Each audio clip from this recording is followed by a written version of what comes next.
Investir em crédito privado como debêntures pode te dar ótimos retornos se você fizer a coisa certa. Mas se a empresa que você emprestar dinheiro simplesmente quebrar e der o calote, você pode se enrolar demais.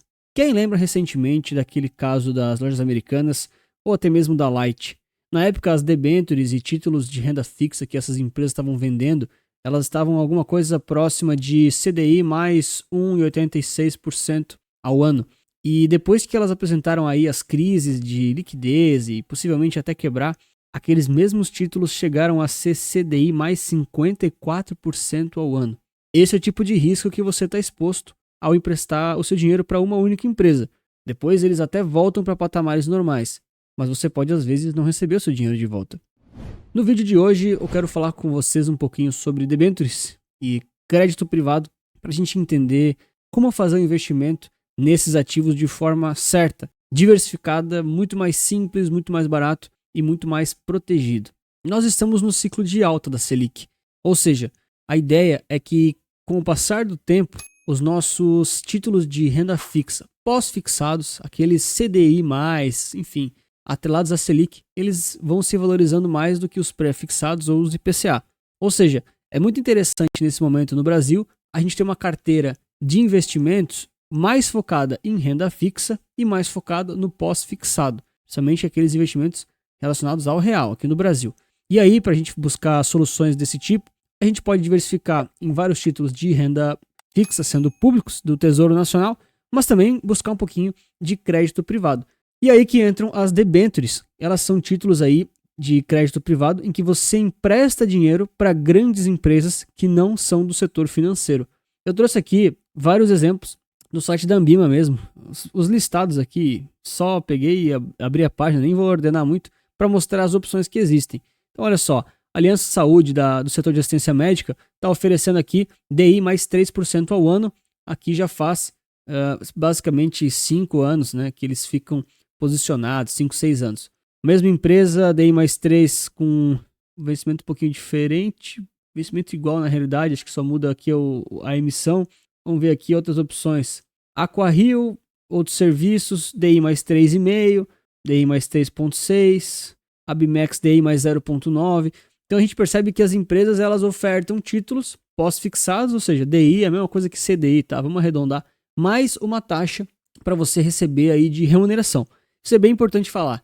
Quando a gente empresta dinheiro para o governo, a gente realmente entende que se eu ganhar 100% do CDI, eu estou no investimento mais seguro do país, porque dificilmente o governo vai quebrar, esse investimento não oscila, e é isso. Quando eu invisto para outra pessoa, para aquele seu primo meio caloteiro, sabe?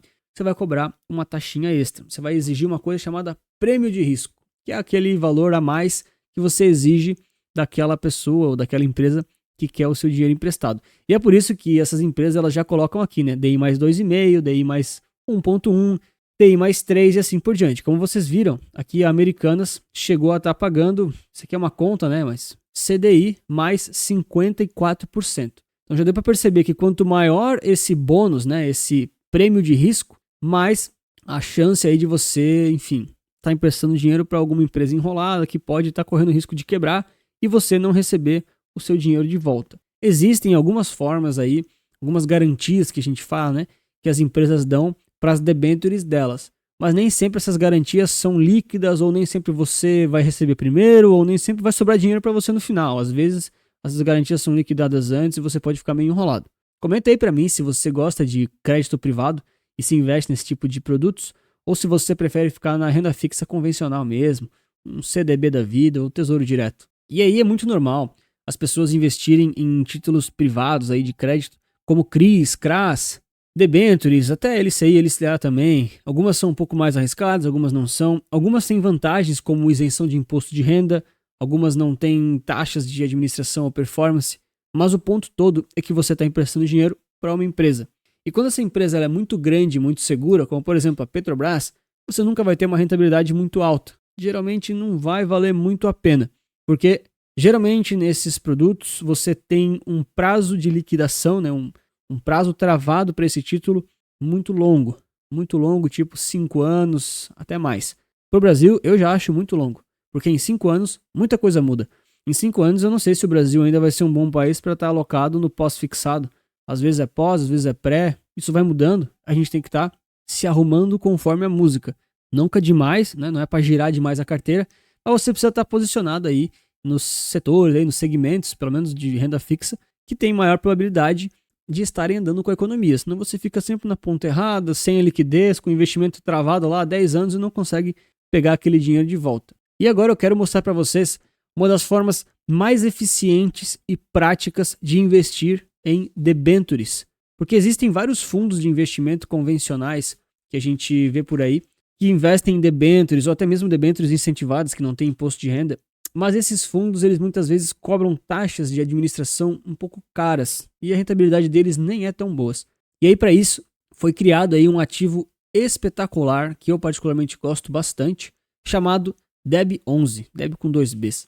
O que é o DEB11? Ele é um índice, uma carteira teórica, já vou explicar a metodologia, que reúne uma série de debentures. Então, ao invés de você comprar uma só e torcer para a empresa que você emprestou dinheiro não quebrar, você consegue comprar 250 delas de uma só vez. Olha aqui, basicamente, como é que está a lógica aqui da alocação do DEB11. Então, ele tem uma liquidez aqui da bolsa muito baixa, né? Liquidez aqui de 2 dias, 1 dia útil, 2 dias úteis. É realmente negociado em bolsa, você consegue comprar, vender quando quiser. Imposto de renda ali, bem tranquilo também. A alíquota de 15%, o mais baixo entre os investimentos convencionais. E eles ficam altamente alocados em debentures, ou seja, são títulos de renda fixa que o seu objetivo é ganhar mais do que o CDI, bater o CDI. Só que você não precisa apostar numa só, você tem 250 delas, uma cesta de ativos ao seu dispor. E aí, se alguma delas quebra nesse meio do caminho, você não perde todo o seu dinheiro. Você talvez perca 0,5%, 1%. E olhe lá. Já deixa o like, se inscreve aí se você gosta desse tipo de investimento mais eficiente e otimizado que eu sempre trago aqui no canal. Então, como é que funciona aqui a metodologia do DEB11? Né? Basicamente, existe aqui um índice chamado Índice Teva Debentures DI, que são debentures pós-fixadas que sempre vão remunerar aqui, ó, DI mais spread. Ou seja, como a gente estava vendo aqui com aquelas empresas convencionais, né? Algumas vão pagar mais, algumas vão pagar menos, mas você tem que escolher a empresa certa. E se você não souber analisar crédito de cada empresa, comparar a liquidez, custo do dinheiro, solvência, indicadores aí de dívida de cada uma dessas empresas, talvez você não deveria estar comprando uma debênture específica delas, né? Até porque as Americanas, por exemplo, era uma empresa relativamente bem vista aí no mercado do varejo, né? Relativamente um player bem grande no Brasil, e ela estava pagando aí CDI mais 1,86. A gente já vai ver que o DEB11 paga praticamente a mesma coisa. E aí você não estava diversificado, ficou exposto aí, e quem estava com as debêntures na carteira certamente viu o preço oscilar bastante, né? Talvez até chegou a perder algum dinheiro. Então o que o Teva Índices aqui seleciona para a gente? Eles colocam uma série de critérios para que as melhores debêntures sejam previamente filtradas e selecionadas. Então eles colocam aqui, ó, volume de emissão aqui, ó, no mínimo, né, 300 milhões de reais, exclui empresas que estão em recuperação judicial ou extrajudicial, cria um mínimo de dias de negociação, mínimo de reais de negociação, prazos de vencimento, cria uma ponderação aqui por valor de mercado.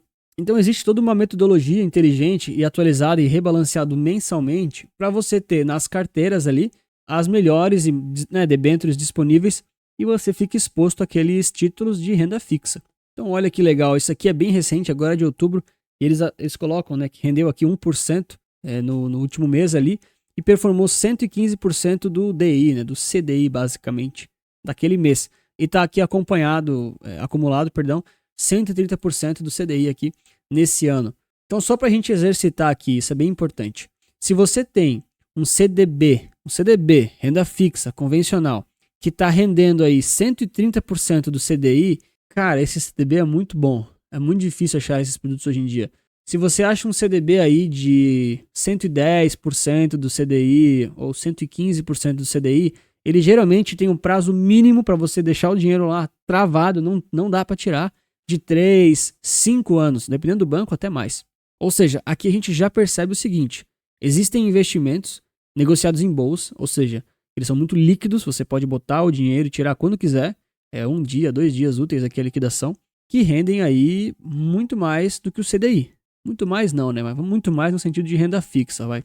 Olha que legal. Então a linha azul aqui é como é que está o DEB11, né? Esse índice Teva Debentures, que é basicamente o DEB11. E aí o DI, que é basicamente o CDI, né? Vamos arredondar aqui alguns conceitos. Já vou mostrar na prática a comparação desses dois investimentos com outros, tá? Eles detalham aqui mais um pouquinho sobre o spread de carrego dos títulos, até falam aqui, ó, notícias da Light, da Americanas, mas o mais interessante é ver isso aqui, ó. Olha só que legal. Isso aqui é a quantidade de ativos e emissores que estão naquele índice ou naquele ETF.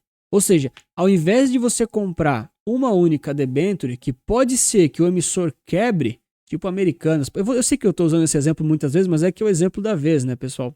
Você aqui está exposto a 290 títulos diferentes e 150 emissores. Ou seja, pode ser que um emissor ele tenha 2 títulos daquele, né? Tudo bem. Mas de qualquer forma você está ultra diversificado, de forma bem útil, bem prática. E aí, eles até falam aqui, né? Aqui, ó. Eles até falam, o spread de carrego foi aqui, ó, DI mais 1,64%. Ou seja, a expectativa que você tem que isso aqui vai render nos próximos 12 meses, expectativa, tá? Não é garantido. É o CDI mais 1,64%. Isso aqui já chegou a ser CDI mais 2, tá? Em épocas de spread diferente. Isso oscila, inclusive, tá? Hoje em dia os spreads do crédito privado estão bem baixos. São poucos os investimentos de crédito privado que estão valendo a pena. Mas, de novo, se aqui você tinha como comprar Americanas antes da crise, tá? Antes de quebrar, sem ninguém suspeitava de nada. Olha lá, CDI mais 1,86. Olha aqui o DEB11. Agora, isso é de hoje, tá? Aqui, ó, CDI mais 1,64. É quase a mesma coisa. É quase a mesma remuneração, praticamente o mesmo percentual. A diferença é que você aqui tá super diversificado e exposto a 250 debêntures diferentes, que elas somadas, na média, tá dando mais ou menos essa taxa de 1,64%. Se você está exposto em uma só e ela quebra ou aquela empresa se enrola, você fica com aquele dinheiro lá preso, às vezes não consegue resgatar, não consegue retirar, às vezes é uma debênture de 5 anos e aqui não, você pode se desfazer a qualquer momento. Aqui também tem a questão da duration, aqui mais ou menos 2 anos e meio. Duration, ela vai nos ajudar a entender se esses papéis vão balançar muito ou não, se eles podem oscilar muito ou não. 2,7 anos é pouca coisa, então a gente espera uma volatilidade bem baixa desse tipo de investimento. A gente já vai ver o gráfico, ele basicamente só sobe. E aqui a gente vê também a questão da exposição setorial da carteira. Olha só que legal. Então você consegue estar exposto aqui a muitos setores diferentes, como saúde, energia elétrica, petroquímico, vários subsetores aqui, né? Várias segmentações de forma muito mais prática. Você não precisa ficar selecionando, vendo crédito, analisando tudo isso. Existe todo um filtro, existe uma metodologia bem mais inteligente e existe essa diversificação meio que por tabela que facilita demais a vida do investidor. Olha aí os top 15 emissores do rebalanceamento. Então a gente tem empresas muito conhecidas, olha só, Localiza, Rap Vida, Cosan, Eletrobras, TIM, enfim, tem uma série, claro, Itaúsa, meu Deus. Tem uma série de emissores diferentes que vão concentrando o índice, mas que vão deixando ele bem tranquilo, né? Olha só, aqui é o gráfico dele, basicamente só subindo. Aqui teve aquele evento da Americanas que deu uma parada no mercado, criou uma certa complicação aqui, mas de qualquer forma ele continua seguindo. Por isso que é importante a gente não esquecer, isso aqui é investimento de renda fixa de crédito privado. Ele não deve ser a maior alocação na carteira de ninguém em renda fixa. Não faz muito sentido, a não ser que você tenha outros meios, mas é muito complexo.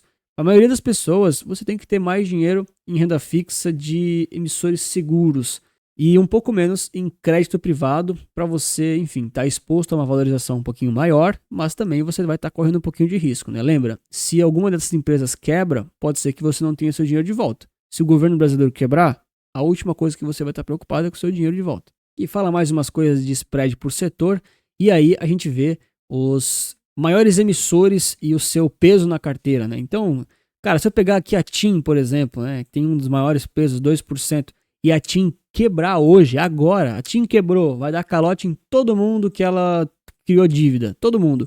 Você provavelmente vai sofrer aqui alguma coisa próxima de 2% de variação da sua cota. Mas se você tivesse comprado uma única debenture da TIM e não ter comprado diversificado, você perderia talvez todo o seu dinheiro.